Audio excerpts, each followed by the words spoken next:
국정감사장에서요, 서울시장과 한 증인이 제대로 맞붙었습니다. 한쪽에선 아파트라는 비밀스러운 약속이 있었다. 다른 한쪽에선 전부 거짓말이다. 이러고 있는 거죠. 오세훈 시장과 명태균 증인, 과연 누구 말이 진짜일까요? 지금부터 이 진실 공방 그 한가운데로 들어가 보겠습니다. 오세훈 아파트 열쇠를 받아오라. 이게 바로 논란의 중심에선 명태균 씨가 아내한테 들었다면서 국감장에서 던진 말이거든요. 야, 이 한마디에 사실 이번 사건의 모든 게 다 담겨 있다고 해도 될 정도인데요. 도대체 이 아파트 열쇠, 이게 어디서 나온 이야기일까요? 바로 이 두 사람입니다. 정치 컨설턴트 명태균 씨, 그리고 현직 서울시장인 오세훈 시장. 이 둘의 어떻게 보면 악연이죠. 이게 2021년 서울시장 보궐선거 때로 거슬러 올라갑니다.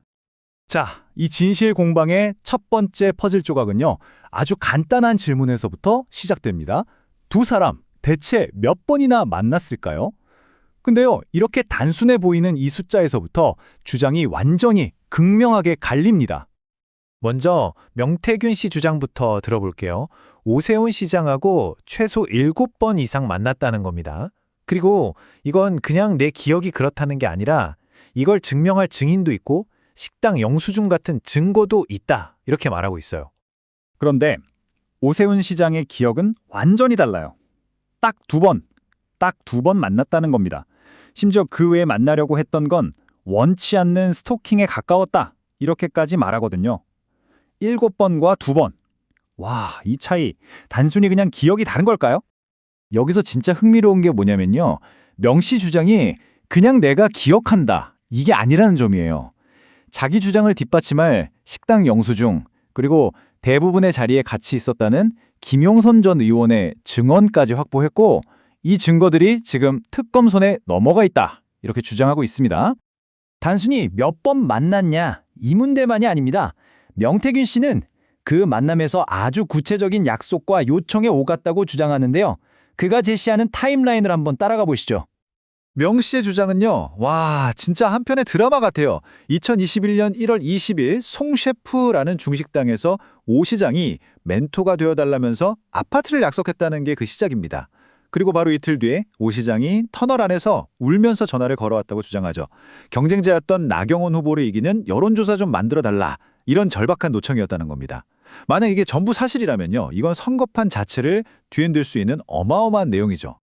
자, 이 슬라이드를 보시면 두 사람의 주장이 얼마나 다른지 딱 보이죠? 한쪽에서는 오 시장이 불법적인 약속까지 할 정도로 절박한 후보였다. 이렇게 말하고 있고요. 다른 한쪽에서는 명 씨가 끈질기게 접근했다가 정중하게 거절당한 컨설턴트일 뿐이다. 이렇게 말합니다. 진실은 과연 뭘까요?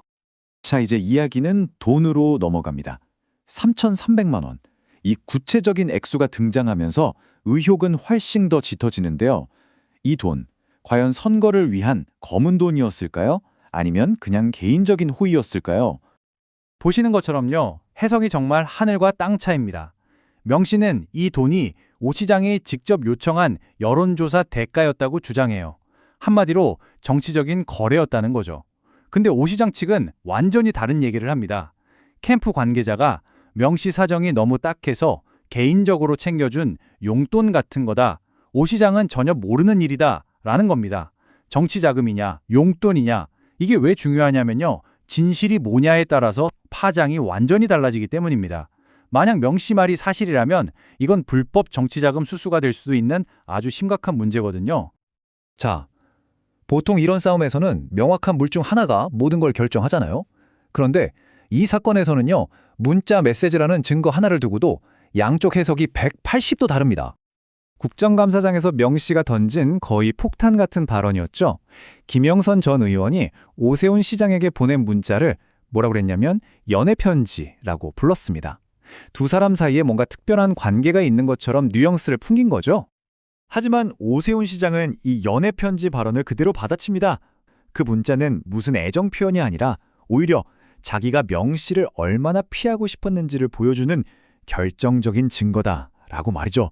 김영선 전 의원이 계속 만나보라고 푸시했지만 자기가 거절했다는 내용이라는 겁니다. 그러니까 오세훈 시장은요, 자신에게 불리하게 쓰일 뻔했던 이 증거를 역으로 자기 결백을 입증하는 증거로 해석해버린 겁니다. 자신을 향한 의혹을 그냥 정면으로 뒤집어버린 거죠.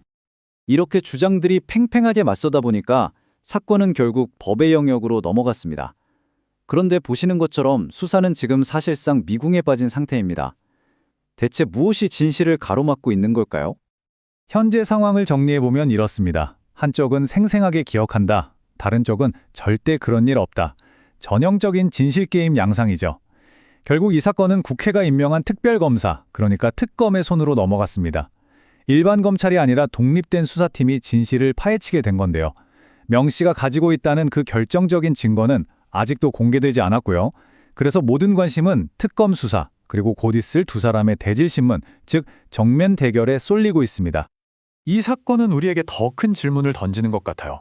뚜렷한 물증이 없는 상황에서 서로의 주장과 기억만 남았을 때 우리는 과연 무엇을 믿고 어떻게 진실에 다가갈 수 있을까요? 이 이야기는 아직 끝나지 않았습니다. 특검은 오세훈 시장이 제출했다는 휴대전화 8대에 대해서 디지털 포렌식 분석에 들어갔다고 해요.